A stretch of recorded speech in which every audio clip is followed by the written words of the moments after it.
શક્તિશાળી રાષ્ટ્ર તરીકેના નિર્માણની દિશામાં મોદી સાહેબ જ્યારે આ દેશને નેતૃત્વ આપવા જઈ રહ્યા હોય ત્યારે આ દેશની અર્થવ્યવસ્થામાં ટ્રાન્સપરન્સી, નાનામાં નાના માણસની સુરક્ષા રાખવા માટેની જવાબદારી, નાનામાં નાના પરિવારને જિંદગીમાં માંદગીનો કોઈ સામનો કરવો પડે તો એની કાળજી રાખવાનું કવચ, આવી બધી તૈયારીઓ સાથે યુવાનો માટે વિશ્વના દરવાજા ખોલીને એમને છૂટું મેદાન આપવા માટે સ્ટાર્ટઅપ સાહેબ, સ્પેસની અંદર સાહેબ આજે પ્રાઇવેટને દાખલ કરવા માટેના પ્રયાસો વિશ્વ હજી વિચારી નથી શકતું. એ પ્રકારના કાર્યક્રમો આજે મોદીજીના નેતૃત્વમાં આગળ વધી રહ્યા હોય ત્યારે ભારતને વિશ્વના મહાસત્તાઓની હરોળમાં વિકસિત ભારત બનાવવા માટેની જે કલ્પના કરી છે ને મિત્રો, મારે આપ સૌના ધ્યાન ઉપર એક વાત મૂકવી છે. અત્યાર સુધીની કોઈ રાજ્યની સરકારો કે ભારતની કોઈ સરકાર એ પોતાની યોજનાનું ગામ સ્તરે, વોર્ડ સ્તરે અમારી યોજનાઓનું શું થયું છે એવું કોઈ પૂછવા હજી સુધી આવ્યા નથી. નરેન્દ્રભાઈ મોદીએ વિકસિત ભારત રથયાત્રા કાઢીને હિન્દુસ્તાનના તમામ ગામની અંદર જઈને પૂછ્યું કે આ ગામની અંદર ગેસ મળવા પાત્ર 50 જણા હતા, કેટલાને મળ્યા છે? આ ગામની અંદર પ્રધાનમંત્રી આવાસ યોજના નીચે આટલાને મકાન મળવા પાત્ર હતા, કેટલાને મળ્યા? સાહેબ, સરકાર હોય ને એ તો આવો હિસાબ કિતાબ કોઈથી કરતી જ નથી. નરેન્દ્રભાઈ મોદીએ આખા દેશની જનતાની સામે વિકસિત ભારત રથયાત્રા કાઢીને ગામે ગામની માહિતી એકત્ર કરી અને જે યોજના ત્યાં ઓછી પહોંચી હોય તો એના ફોર્મ તે દિવસે ત્યાં ભરાવવા માટેનો કાર્યક્રમ રાખ્યો.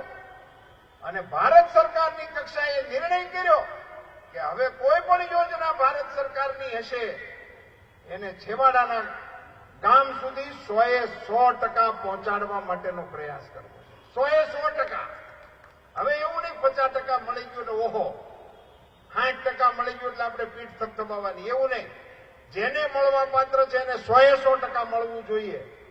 અને એટલા માટે મિત્રો હું એક ઉમેદવાર તરીકે નહીં પણ ભારતીય જનતા પાર્ટીના કાર્યકર્તા તરીકે અપીલ કરું છું કે મોદી સાહેબ પોતાની સરકારની યોજનાઓ 100% પહોંચાડવા માટેનો પ્રયત્ન કરતા હોય તો આપણે કાર્યકર્તા તરીકે કોઈ બૂથને 100% મતદાનમાં પહોંચાડવા માટેનો કાર્યક્રમ શું કામે ના કરીએ? સરકાર જયારે 100% કામ કરવા માટેની કટિબદ્ધતા સાથે મેદાનમાં હોય તો નાગરિકો તરીકે આપણે 100% મતદાન કરવા માટે શું કામ જઈએ?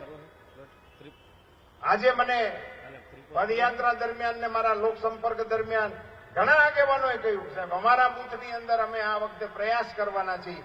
અમારી પાસે 2-3 બૂથ એવા છે જે કાર્યકર્તા મળતા હતા એ કહેતા હતા કે અમારે ત્યાં આમ તો 80-85% થઈ જાય છે. મેં કીધું થોડીક કાહટી કરો તો હો થઈ જાય. અટાણથી પ્લાનિંગ કરવાનું છે. અને આ કાર્યાલયો ખોલ્યા છે એનો મતલબ જ એ છે આપણે કાર્યાલયોના માધ્યમથી આવી ઝીણી ઝીણી વાતોને નીચે સુધી પહોંચાડવાનો પ્રયાસ કરીએ તો આપણે 100% પરિણામ આપી શકે અને 100% મતદાન કરી શકે એવા બૂથોને આઈડેન્ટિફાય કરીને એ માટેનો પ્રયાસ પણ આપણે કરવો જોઈએ. અને મને પાકી શ્રદ્ધા છે કે રાજકોટના મતગણતરીના આંકડાઓ જયારે પ્રસિદ્ધ થશે ત્યારે કેટલાક મારા ગૌરવશાળી કાર્યકર્તાઓના બૂથના નામ એમાં 100%ના મતદાનમાં અવશ્ય આવશે. 100% થવાનું છે. લોકોનો મિજાજ છે મતદાન આ માટે આગળ વધવાનો મિત્રો, તો એને આપણે દિશા આપવા માટેનો અને પ્રોત્સાહન આપવા માટેનો પ્રયાસ એ આપણા કાર્યાલયોના માધ્યમથી કરવાનું કામ છે. એ દિશામાં આપ સૌ આગળ વધજો. મિત્રો, મોદી સાહેબે જે પ્રકારે નકેલ કસી છે, વિપક્ષના લોકો એવું બોલતા થઈ ગયા છે કે અમે આ ઈડી વાળા આવે છે, ફલાણા વાળા આવે છે, અમને હેરાન કરે છે. 5 વર્ષ પહેલા મોદી સાહેબને ગયા ને ત્યારે એવું કહેતા હતા કે તમે એવો વાયદો કરીને આવ્યા હતા કે આટલા કાળા નાણાં છે ને આટલા ભ્રષ્ટાચાર છે, 1 રૂપિયો તો મળતો નથી. હવે 5 વર્ષના શાસન પછી મોદી સાહેબે કીધું કે હાલો આ કામમાં થોડુંક ધ્યાન દઈ. કે એક સંસદ સભ્યના ઘેરેથી 350 કરોડ રૂપિયા રોકડા મળ્યા. રોકડા 350 કરોડ રૂપિયાની નોટો રોકડી મળી. હવે ઈ એમ કે છે કે અમારી ઈડી અમારી વાહે પડી છે. તમારી વાહે હું કોને મોકલવા? પ્રાથમિક શાળાના શિક્ષકોને મોકલવા કે ભાઈ આપને ત્યાં વધારાની કોઈ નોટો રહી ગઈ હોય તો જમા કરાવવા માટે વિનંતી કરીએ છીએ. તો ચીપિયા મૂકો તો જ આ તો બહાર આવે. ભોમાં પાણી નાખો તો બહાર આવે ને, એમને આ બધી ચીજો બારી ના આવે. અને નરેન્દ્રભાઈએ કહ્યું છે મિત્રો કે લૂંટ્યું છે એ પાછું આપવું જ પડશે. આ દેશની એ બધી મિલકત છે. અને હવે એ પીરિયડ શરૂ થયો છે.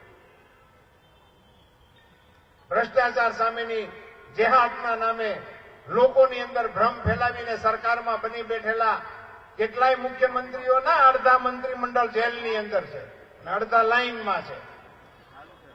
આ સ્થિતિનું જયારે આ દેશમાં સર્જન ચાલતું હોય મિત્રો, ત્યારે નાગરિકો તરીકે આપણે આપણું કર્તવ્ય ધર્મ પણ બજાવવા માટે આગળ આવવું. સાથીઓ, મોદી સાહેબના શાસનકાળને કારણે જેમ કાશ્મીરમાંથી 370 હતી, અયોધ્યાની અંદર રામલલ્લાની પધરામણી થઈ, મહાકાળીના મંદિર ઉપર ધજા ચડી, આ બધા કાર્યક્રમો આપણે જોયા. એમાં કાશી વિશ્વનાથનો કોરિડોર હોય, ઉજ્જૈનનો કોરિડોર હોય, આવા તો અસંખ્ય કાર્યક્રમો થયા છે.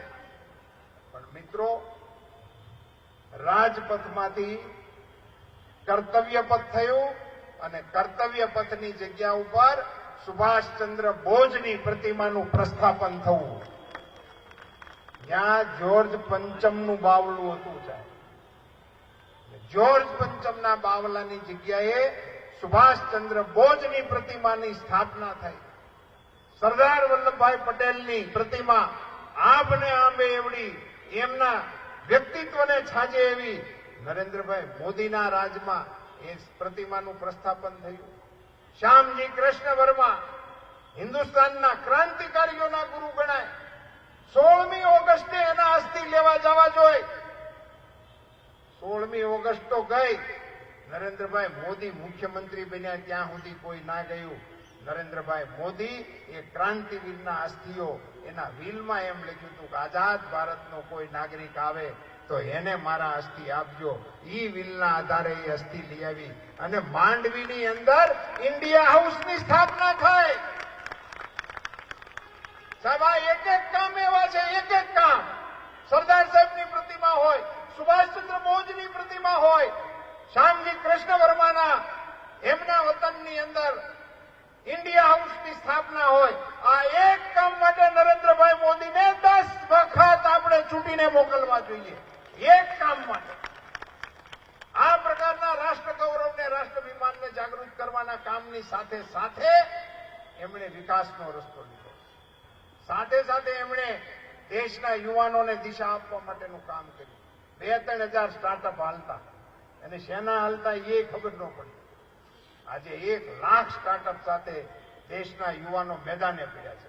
નાના નાના યુવાનો એમની તીવ્ર કલ્પના શક્તિને કારણે દેશના વિકાસની અંદર ભાગીદાર બનવા થનગની રહ્યા છે.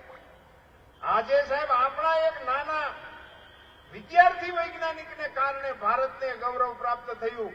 નેનો યુરિયા બનાવનારો વિશ્વમાં એકમાત્ર દેશ ભારત છે. આપણો નાનો એવો રમેશ રાલિયા નામનો રાજસ્થાનનો દીકરો એને કારણે થઈ. આવી તો અસંખ્ય ચીજો. વેક્સિન કોઈ દિવસ આપણા દેશમાં બનતી જ નહોતી. આપણે લઈ આવવાનું જ રહેતું હતું ને એ ત્યાં વાપરવાનું બંધ થાય, વધી પડે ત્યારે આપણા ભાગમાં આવે. એને બદલે આપણે બનાવવાનું શરૂ કર્યું ને બીજાને આપવાનું શરૂ કર્યું.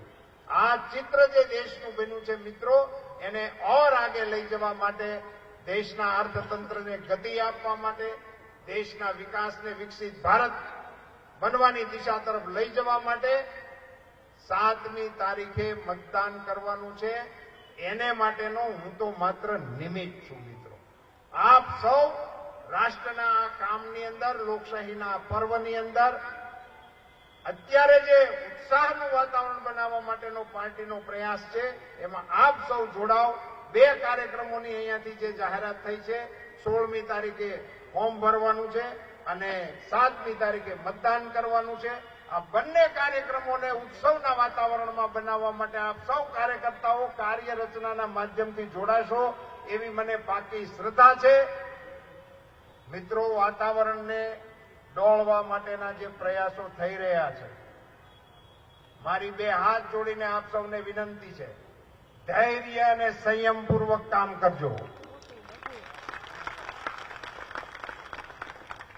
મને આપ સૌ ઉપર ભરોસો છે, રાજકોટ લોકસભાના મતદારો ઉપર ભરોસો છે અને મને કહેવા દો, फानुस बनकर जिसकी हिफाजत हवा करे वो शम्मा क्या बुझेगी जिसको रोशन खुदा करे.